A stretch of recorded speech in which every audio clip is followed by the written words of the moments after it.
this energy, I don't know how to explain it, so let's just use the word energy. No. This energy sort of lingered within, I would say, black girls. And what that did is, it's like, you're not supposed to be over here. Cool. The first time I took body, I got pregnant. So let me take you back from the teenage mum. So I found out I was pregnant.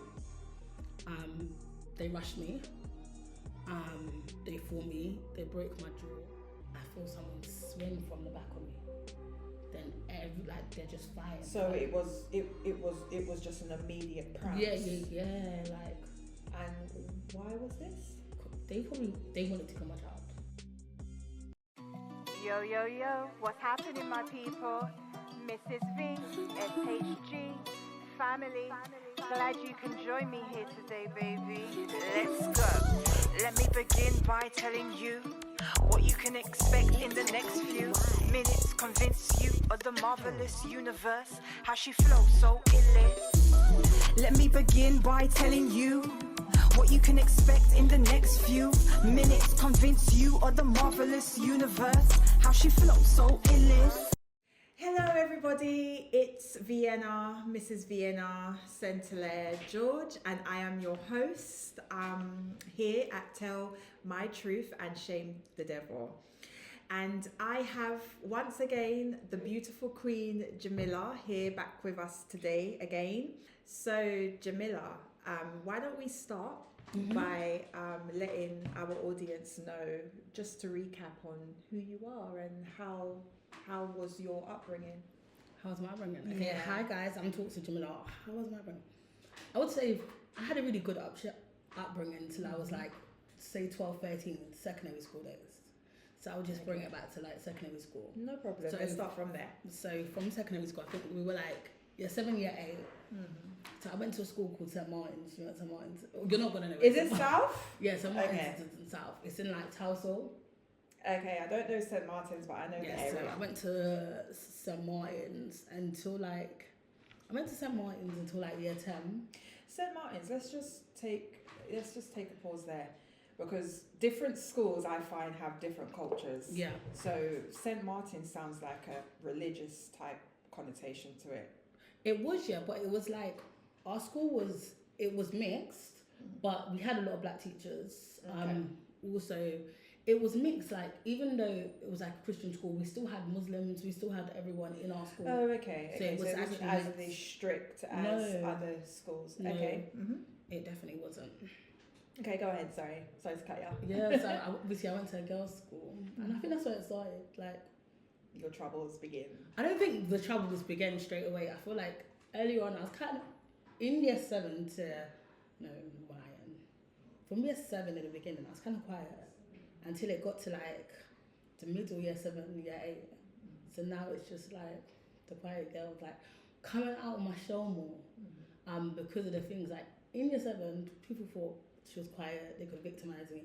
And I think it got to like year 7 where it was just like, now I'm actually answering back. Now I'm actually mixing with like people that I didn't mix with when I first started school.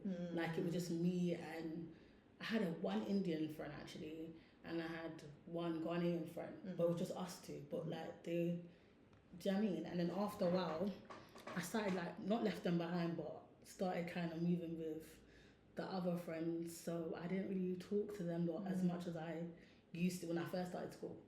That's a really interesting point that you said there, because I find that a lot of my generation had the same experience, and I sort of found with my daughter that the same, I would say, energy. That's the only way I can describe it. The same energies are lingering still on, meaning is though, as you said, when you started, you was the quiet girl and you was around other ethnicities, so to speak, right? And it seems as though this energy, I don't know how to explain it, so let's just use the word energy. No. This energy sort of lingered within, I would say, black girls. And what that did is, it's like, you're not supposed to be over here. You're supposed to be with the rowdy girls. Do you know, And it's like, for me, because it's like I saw it in myself and many others who I grew with. We were, we wanted to climb trees and, and sing along, la, la, la. But it's like, then you move into this, I don't know, I feel like, for me, in the beginning, attitude-y type of thing. In the beginning, in year 7, like, your mum's always trying to do the most. Like, so my mum did the, like, silly hairstyles, the, like, not kickers straight away. It was like some little silly shoes. Then eventually it was like, nope. I remember then I eventually started, like, she couldn't tell me what to do anymore. It was like, I think we even first put behind the toilets. Like, we literally started doing bare rubbish, like, and then it was just like kickers. Then I'm with the other girls. These girls are not really my cup of tea no more, because now I feel like I'm something. But this is where I'm saying, So, what was wrong with what your mum was? Because what your mum was, like, the hairstyles, the shoes, and those types of things. Don't you think if you had remained with that and the girls and what have you, it would have been a different outcome? Probably, it definitely would have been a different outcome. But what was wrong with that, though? At that time, what did you feel? What was wrong with that? Why you found the other crew more appealing? I don't know. Like, this is like everyone wanted to be a part of that. That's Like, what I'm telling you. It's like, the energies, man. It's the energies. There's some type of energy there that is like, no, you're not supposed to be. You're supposed to be a black, quote unquote, ghetto girl. So it's like, you have to do this. Do you know what I mean? And it's like, because that's literally how we were acting. Come on. Ghetto girl. Yeah. He wasn't acting. He wasn't acting like he was from Chelsea. Obviously not. So, move on. So I can't even say. It was your destiny. It went on to year 9. You was explaining to us. Yeah. So year 8. Year 8. I was still controllable. So my mum could still talk to me. Teacher could still talk to me, but I might have been kicked out every other lesson. Okay. So I might, but then saying that, I thought it was funny. Class clown, banging on the door, trying to distract everybody else. I literally thought it was funny. And I also thought it stemmed from I couldn't do the work. So instead of embarrassing myself, let me get kicked out, let me be cheeky, let me do everything, and then I'm going to be kicked out of class. Then you just So you couldn't do the work. Was it to do with your ability, or was it to do with you never found any interest? No, I just literally, I think year 10 I got diagnosed with so before all this I got diagnosed with dyslexia in year 8, and I had a 1-to-1. But when I just found it hard, the easiest thing for me was, like, we put up your hand, then she's like, Jamila, and then it was just like, yeah, game over, now you're being rude. So now now I'm being rude to you. I know it's gonna just escalate. I just can't be bothered. Just get kicked out. Okay. It's just the easiest. Yeah, it was the easiest way. Okay. So you was diagnosed with dyslexia in year 8, you said? Yeah. Okay, and then did you say you had other diagnoses, or that was the only one? That was the only one. Okay, so you finished school. Nah, I got kicked. So I got kicked out. Okay. And they tried to put us in some special needs educational thing, and they felt like the kids were 10 times worse. But they was like it was smaller classes, and I even got kicked out of there. Okay. So it was just, what year is this now? So, like, I've got kicked out somewhere in year 10. Okay. But before I got kicked out, they were trying everything. They did like, we had like a 1-to-1, and she used to take us out of lessons, try and put us in like rooms and talk about like why we doing these things. Like, so more times, even when I was in school, I spent a lot of time out of school, if that makes sense. Like, separated from other kids. There was a point that I used to go to school from 9 till 12, and then I left, like, then school just saying, okay, cool, we need to find another place for you, because what's 9 to 12 kind of thing. Yeah, okay, wow. So this was the whole school experience then, I would say, your high school experience. Yeah. So when you finished school permanently, where was you coming out of from?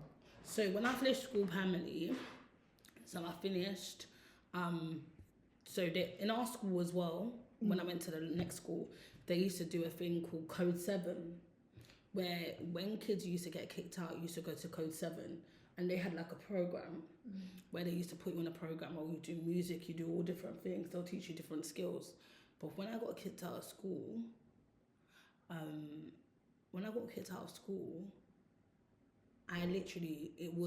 been kicked out of the other school, but I got kicked out of the other school just before we was leaving. Okay. So year 11, the next week I would have been left. So I didn't get to go to prom, obviously, but the next week we were leaving school. Do you get it? Yeah, okay. So, yes, I left school, but I left school with just like entry-level certificates. It was no GCSEs, nothing. It was just like, you know, them ones that you can just get you through. Yeah, functional skills. Yeah, like just like silly, like little things like that.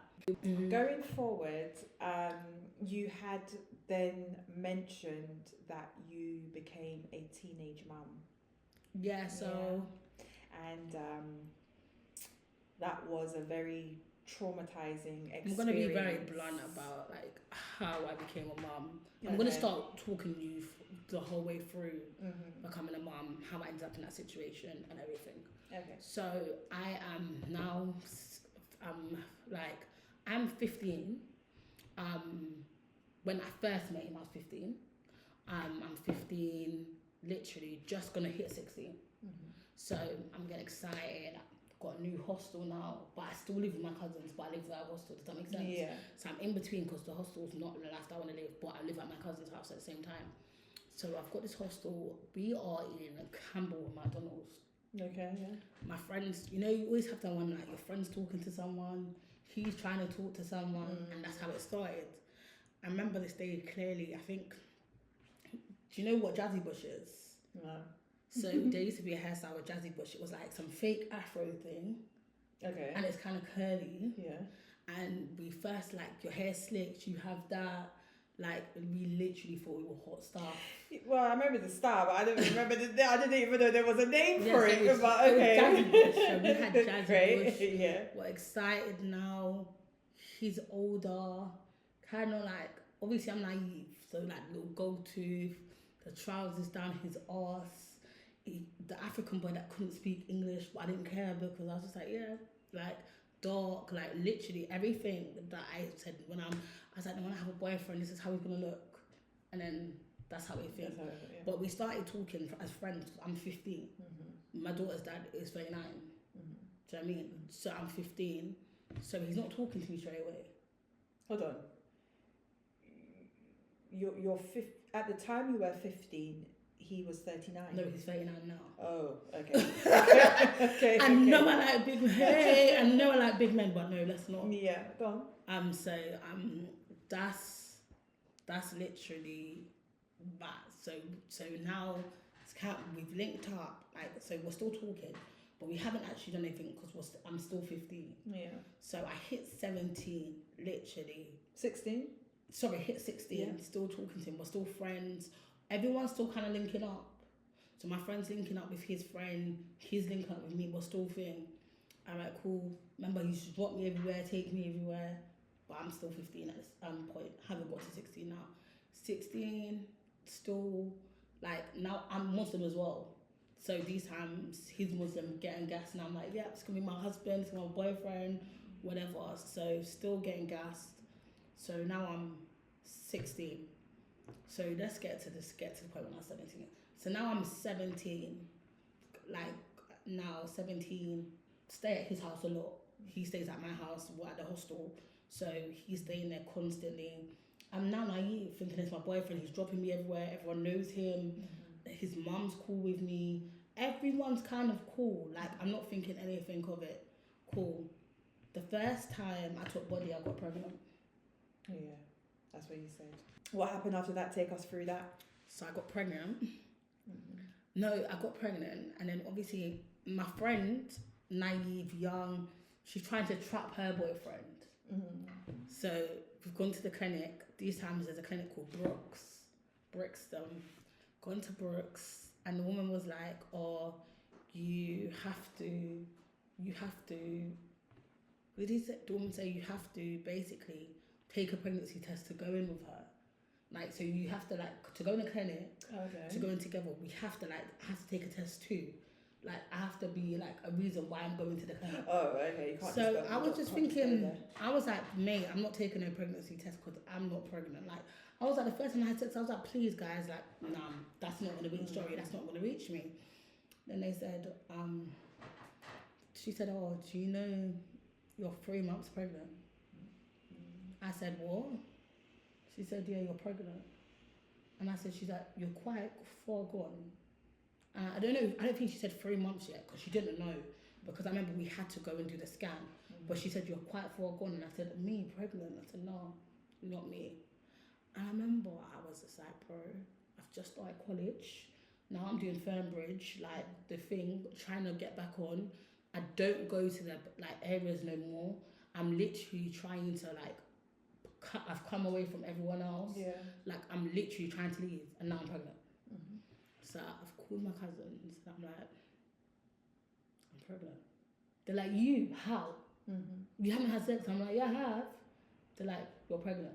I'm like, yeah.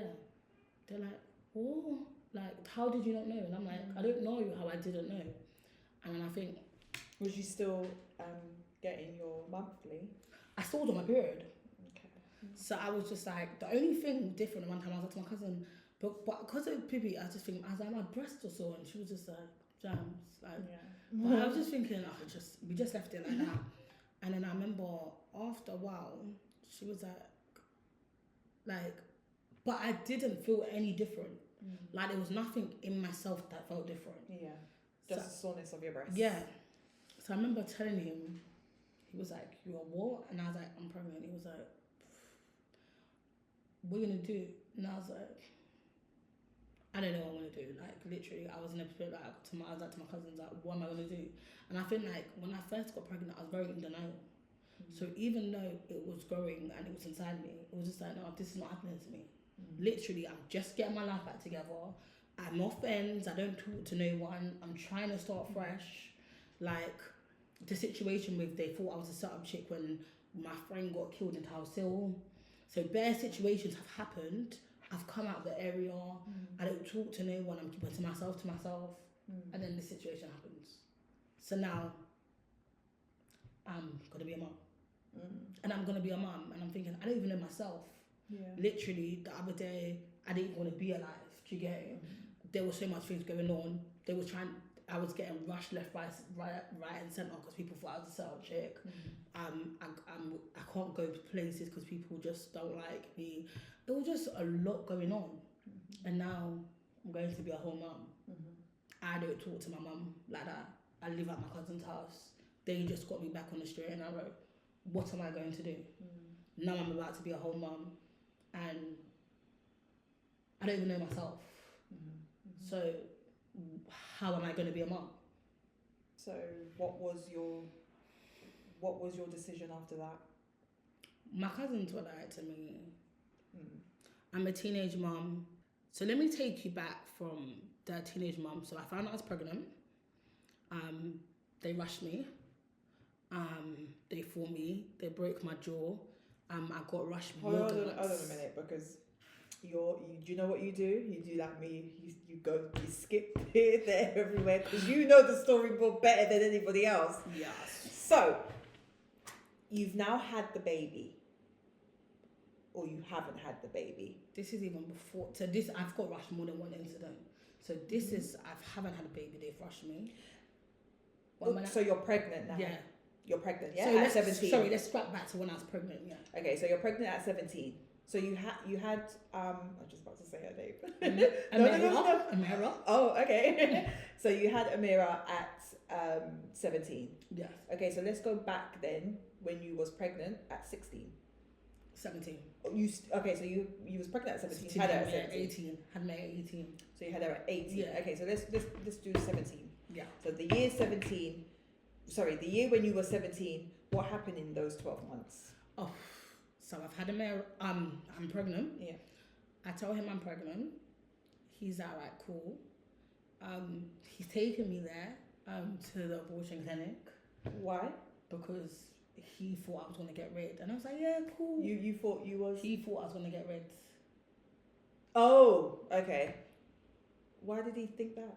In his head, that's what he thought. He thought, we're gonna go for a drive. He's gonna tell me to get rid. Remember, I'm young and naive. Oh, okay. So he's sort of setting this up as you. Yeah, okay. Remember, I'm young and naive. This is my first kind of. So why does he want you? Because he was like, you're young. Like. Oh, so he knew. Yeah, he was like, you're young, bro. Okay. Like, what's everyone gonna say? Okay. Kind of thing. Okay. Like, I'm literally 17 still. Okay. So that just tells me that do you find that from that behavior, do you think that when he was speaking with you when you was underage, he knew he shouldn't have been speaking to you when he was underage? Definitely. Okay. All right. Definitely. Let's continue.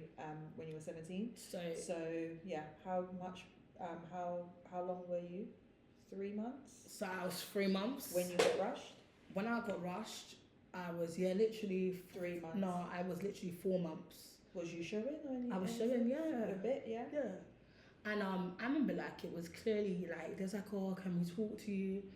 And who's this now? This is my daughter's. This is my daughter's dad and his friends. So remember, I never got rushed by girls. I got rushed by boys. Right. So your daughter's dad and how much friends? It was like 8 or 9 of them. 9 plus him makes 10. Yes, so like 10 of them. Mm-hmm. Cool. Mm-hmm. So they're like they're having a conversation, but this day it's like I don't know if I knew.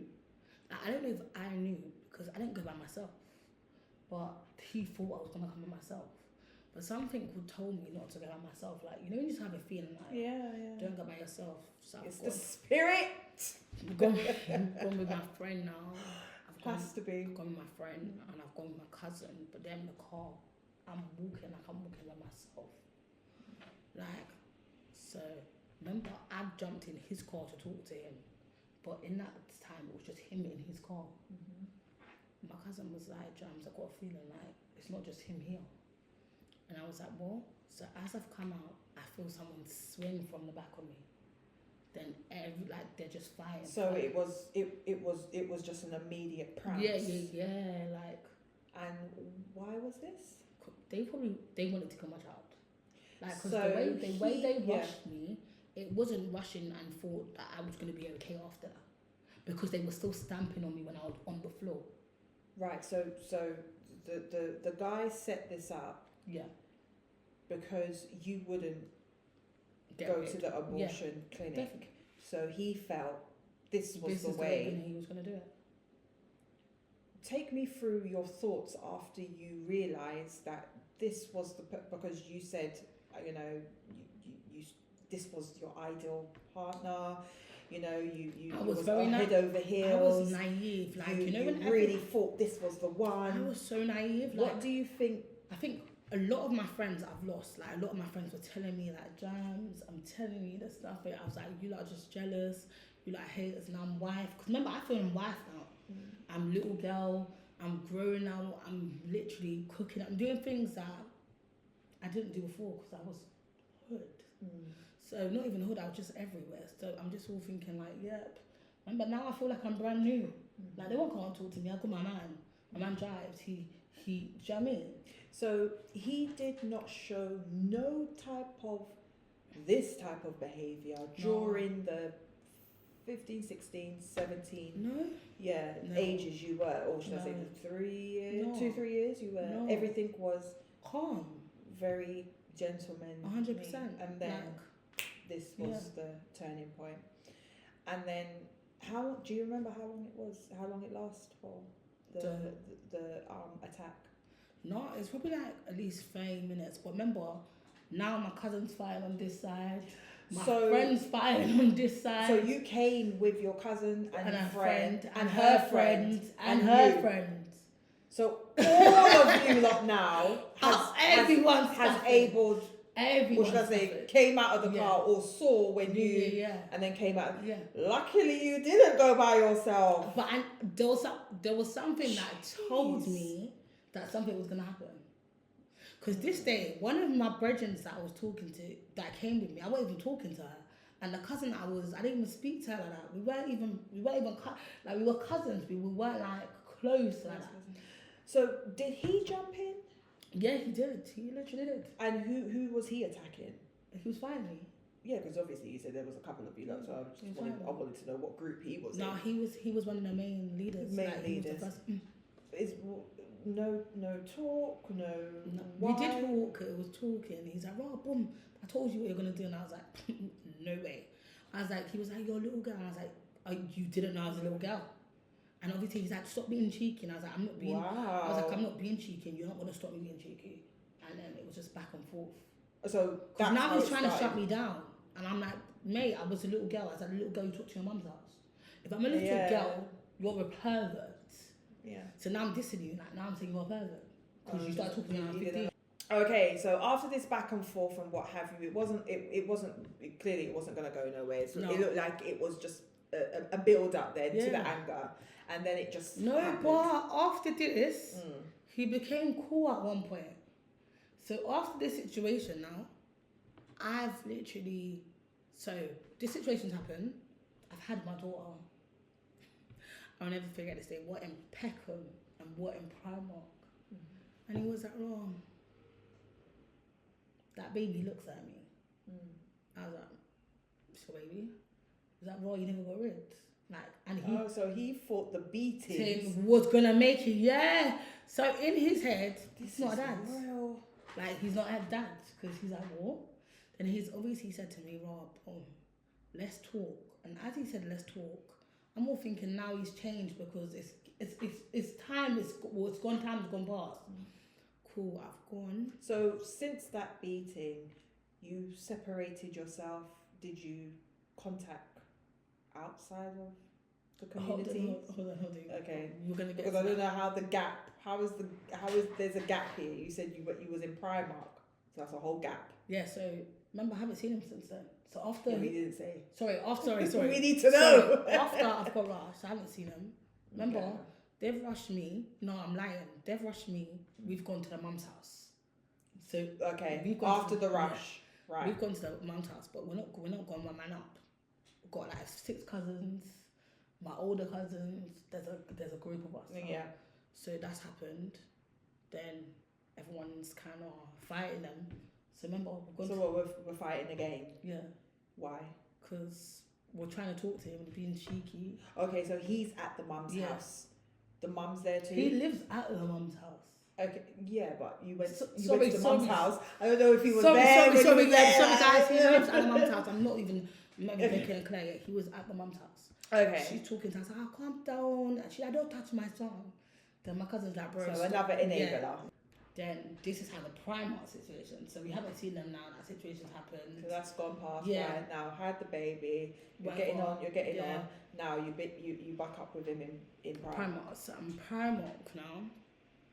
Primark. I see him, and he was like, "Oh, excuse me, do I know you?" And I'm in my head like, "Oh." I'm confused. Like, "Which one do you know me?" He's like, "Oh, your baby looks like me." I'm like, "Does it?" He's like, "Boom." He's like, I was like, "Yeah, it's your baby." And then it all spiraled from there. Who said in Primark? Yeah, in Primark. What, another scuffle? No, we're out Primark shouting outside Primark at some mad people. Like, so every time we see each other. You was with the baby there? Yeah. And him? Yeah, but I was with my friend and she took the push there. Because she was like, "You're not going to make yourself look." Remember, social services already knocked at my door. Because remember, why? I'm already a runaway. Run away from where? Remember, I was already, when I was younger, I was running away every other day. So when I was like, when I was in my childhood, I'd be running away. I'd be coming home at 1 o'clock or 2 o'clock in the morning. My mum's always reporting me missing. Then the kidnap situations. Okay. So there's bare old things like, what now? She's a mum. So my friends were like, "Do you know, like, soon as..." So did you have a social worker? Let's get to this. Okay. So I've missed some, what are they called? Antenatals. They've said... Antenatal checks? Yeah. I'm putting my babies... At risk. So now, they've built this whole case. I'm telling you about professionals. They built this whole case. They're talking about things that I did when I was 12, 13. To prove their Yeah, point. they're trying to prove everything now. So now I've got a social worker. No, now this woman's coming and now she's a social worker. Social worker's coming now. She's some social worker, she's talking. Remember, she's talking, she's also like saying, oh, they're saying to me, they made me move back into, I was living in a mother and baby in it. They made me move back into my mum's house so they can assess me. So now they're doing assessments. So now they made me move back into my mum's house. Okay, cool, they're doing assessments. Remember now, everything that they're talking about. Remember now, after I've had my daughter, I've now started doing the stop and search. I'm now doing all the things in the community. Now I'm doing everything. So everything you're saying is pointless because I'm not that person anymore. So now you're trying to dig things. Now Princess Trust are like, they write letters on my behalf. Now I've got like all Young and Safe are now supporting me because they've seen my journey from when I was younger to how I am now. Like probations wrote letters about me because now I don't see nobody. I don't have no professional, I haven't gone jail, I don't have no workers, I don't have none of that. Cool. Remember the last time the judge saw me, he's always said, Jamila, if you come back here, I'm putting you to jail. And make sure you have a toothbrush. So that case, and then we're not even going to go into that case. I said, that's wild. But that case, the judge, from that case and my daughter, it was like, I've never seen the judge again. I don't see the judge. I haven't seen the judge again. So now social services are knocking. Well, cooperating. I'm like, Mum, am I cooperating? Like, I don't know these people. Like, even when I was with my mum and I was bad in that, I never had a social worker. So it was just like, do you know what times I tried to get a social worker and they don't want to, do you know what I mean? So it was like, now I've got a social worker. Now the social workers come in. Now they're observing things. Now everything is back and forth. We're going court. We're doing all these different kind of things. Cool. The reason why we went to court, I'll never forget this. Remember the social worker things happened? Yeah. This has happened. They've assessed me. Haven't seen the social worker again. So they put me on some child protection thing, and they took me off. I haven't seen a social worker again. My daughter's at my mum's house, and she fell on those stairs. So we've gone to the hospital. They prolonged me leaving the hospital with my youth. So when they did that now, I was like, Mum, like something's not right, whatever. She's like, Jamila, whatever. Because remember, she told me to go to the hospital because I've had a social worker. So, and I had social services. She's like, cover yourself if anything happened. You know, you took her to the hospital because she was limping. Right, cool, I've done that now. Now I'm blaming my mum because now we've come in, these people are not giving my, because... So they took the child in and they told you to wait outside or something? No, when we was about to go home, they tried to say she's not going home. She has to... Yeah, but what I'm saying is, how was you able to separate, how were they able to separate you from the child? Because remember, she's in the hospital. Yeah. Because of her leg. Yeah. So they've prolonged it. She's supposed to come home the night, but like, she's only supposed to be in the hospital for one night. They kept on doing checks to prolong it so the social services can get involved. Why did she need to stay in hospital overnight? The leg was mad. It was mashed. Yeah. So why didn't you stay? They wouldn't let me stay. You can stay. I don't know. I stayed with her like through the night. Yeah. And the morning. Yeah. But this day when we're supposed to go home now, they wasn't doing it. So this day, it was a thing. So this day now, okay, cool. So they've now taken her.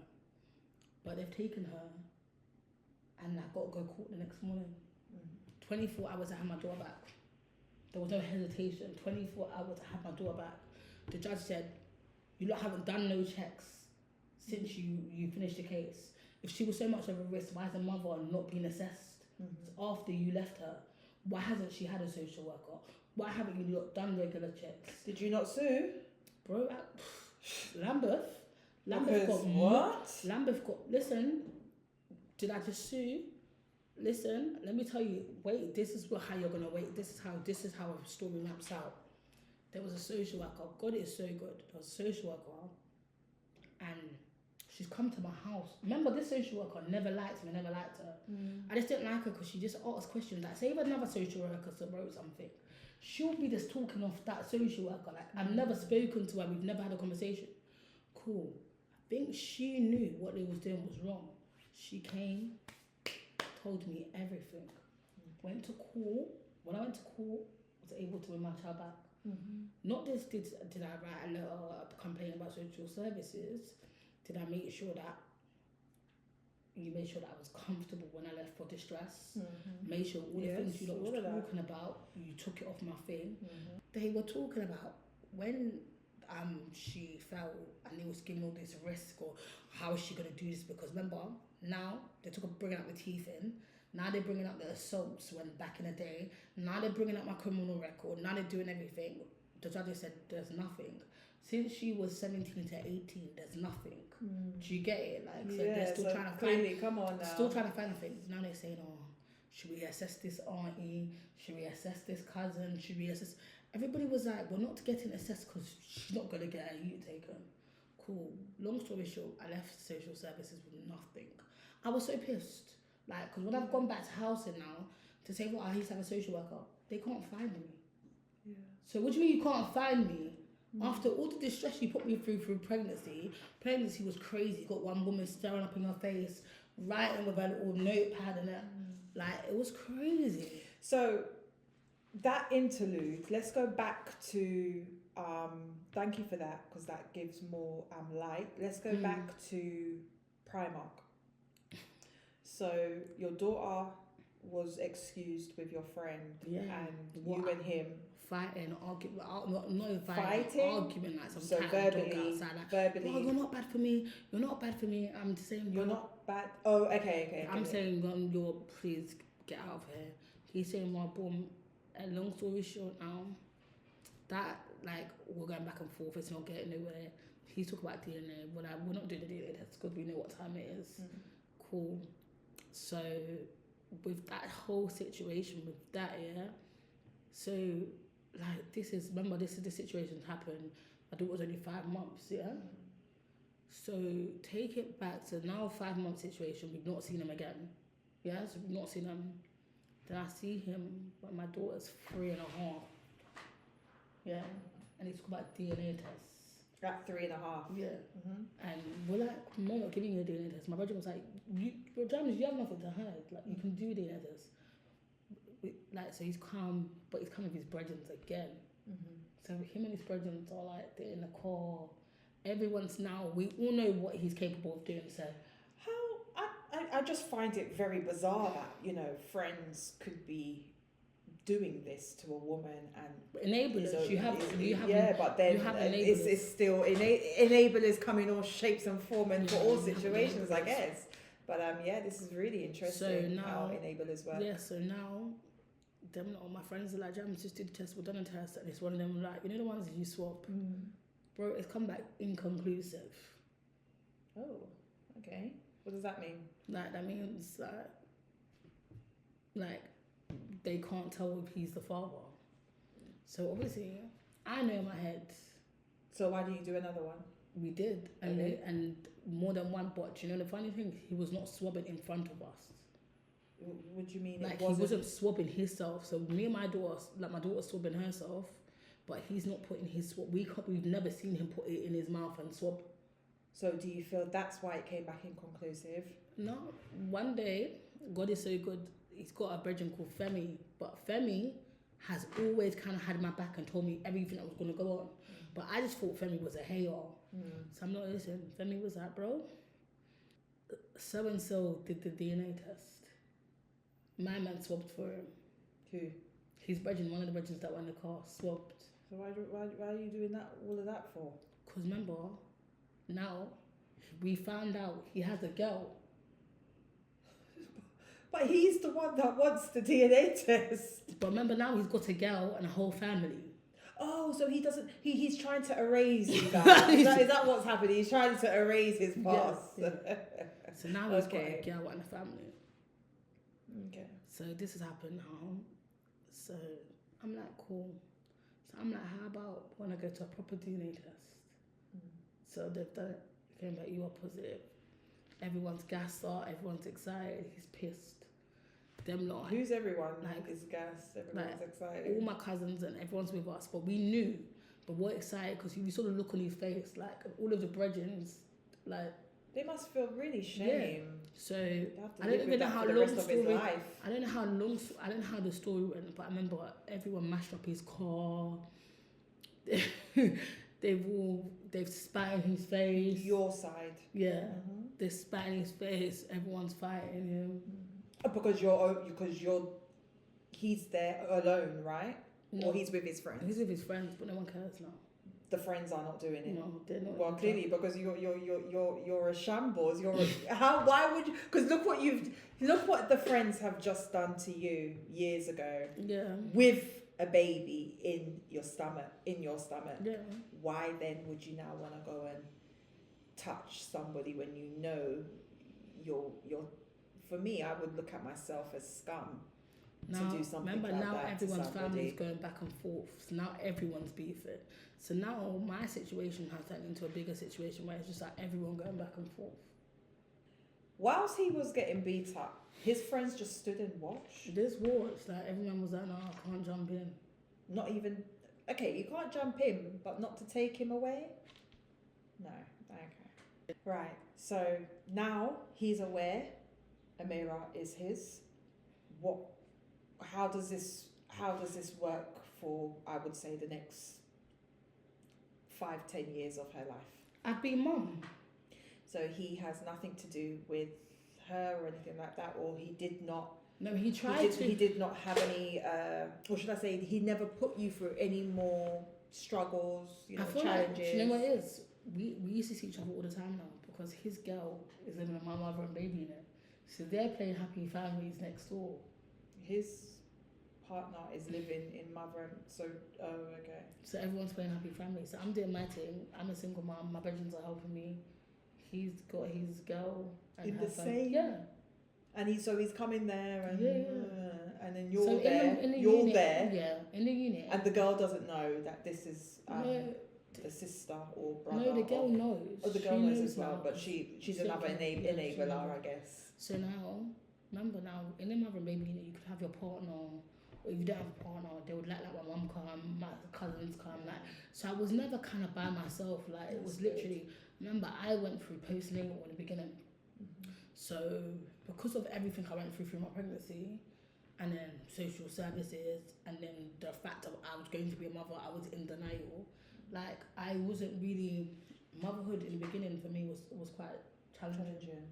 Okay, and so it was the single parenthood, the single motherhood, which was, I would say, the challenge of the whole situation. Okay, so what was the break? What was the transformation where you began to, enjoy motherhood, know what you want for Amira, and I think motherhood, sort of where you're going now? I think I started to talks with Jamila podcast. You know what it is? I started to enjoy your entrepreneurship journey. Thank you. I started to enjoy motherhood, like literally when things started. Like obviously I had the support. Now I'm literally finding myself. So Jamila is literally finding who Jamila is. So and then it was the fact of now I'm actually trying to do things in my community that's making me feel better. I'm now involved in a lot of things that are trying to change girls that don't go through the same thing as me.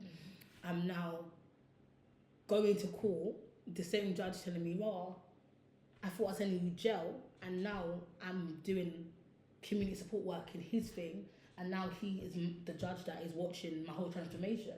So I feel like that was my thing. From when the judge told me, I did not thought I was going to see this day. I think that's when everything changed for me. Like, I think my whole atmosphere of, hold on, I'm lying because Young and Safe, I forgot to say this, after I had met, they brought me out of the area. So they put me in programs, they put me in things to skills, they put me in a lot of things that helped me build. So that's when I was able to do Princess Trust, Faimbridge, and they gave me a lot of opportunities. Even the yacht like I had a lot of opportunities, and I feel like that's what helped me becoming the person I am. Okay. And even like with my motherhood journey, I went to a lot of like St. Michael's, a lot of groups where other young mums and other support systems, and literally hearing people the same story and seeing them succeed and seeing where they could go. Yeah. So, what message would you have for a Black British or Black Caribbean young girl or boy that may have experienced childhood sexual abuse, physical abuse, mental abuse, psychological abuse, or are currently in an environment that exposes them to that? What would your message be to them today? Go and get help, seek therapy. Go get help from where? Like, sorry, I would say, go and talk to people. Like, literally, it got to the point for me, and I forgot to say this numerous of times where I didn't want to be here. Like, suicide was my get-go. Like, I didn't want to get here, and I feel like that's what also kind of should get to the point where I say, don't suffer in silence, speak, because it will affect you. Like, you will live with traumas, you'll be living with self-doubt, you'll be living with things that you're blaming yourself for because of the things you experience. So I always say, forgive yourself first, and Definitely. learn to forgive them. That's a hard one. It's such a hard one. But But I think that needs- is the key. Yeah, because once you forgive everything and everyone around you, then you're able to heal quicker. Oh, yeah. And it's taken me time because I'm like, do you know what I mean? Like, what? Forgive them. Like, do you know what they did to me? Like, they're the reason why I don't give a damn about no one. They're the reason why I didn't, do you know what I mean? There was so much things into my childhood. Not just that I came from a household where, as much as my mum was a lovely mum, she didn't hug, she didn't show emotion. There was so much things.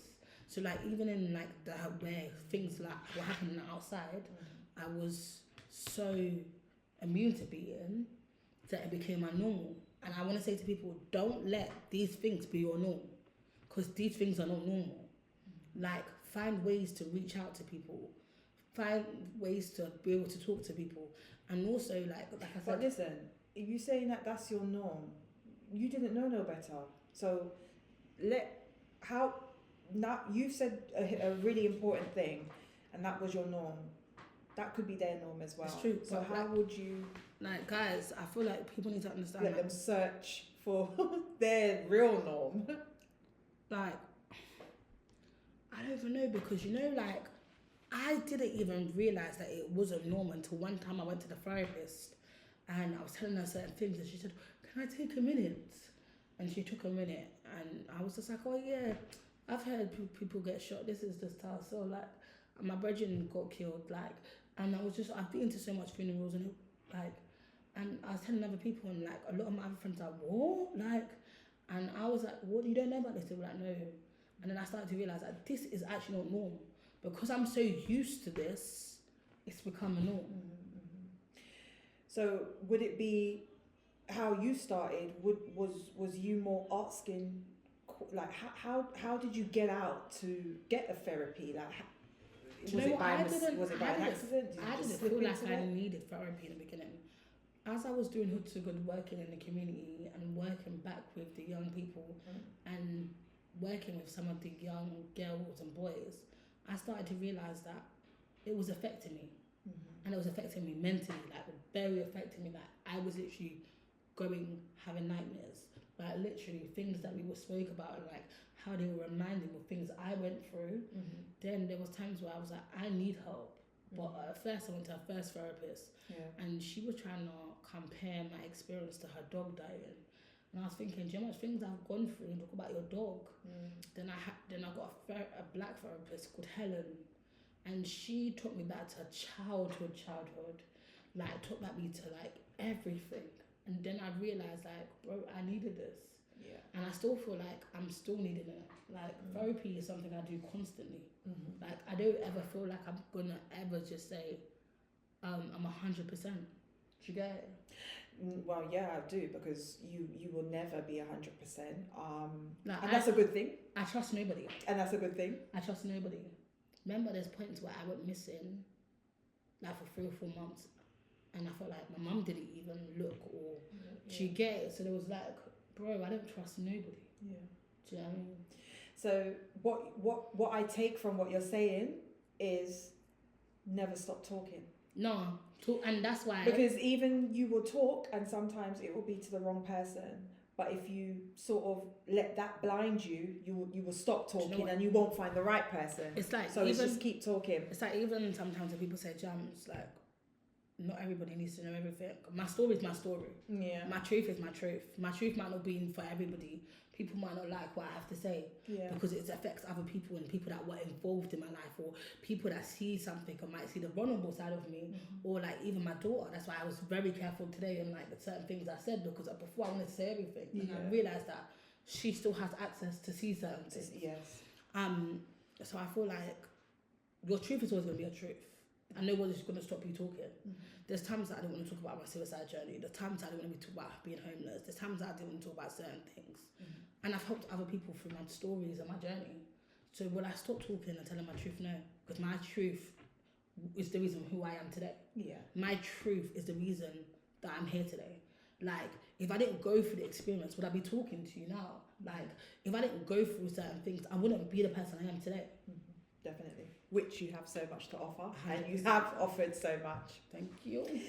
Right, Jamila, thank you so much for coming on Tell My Truth and Shame the Devil. I really do appreciate your time here with us today. And thank you for everybody who has tuned in.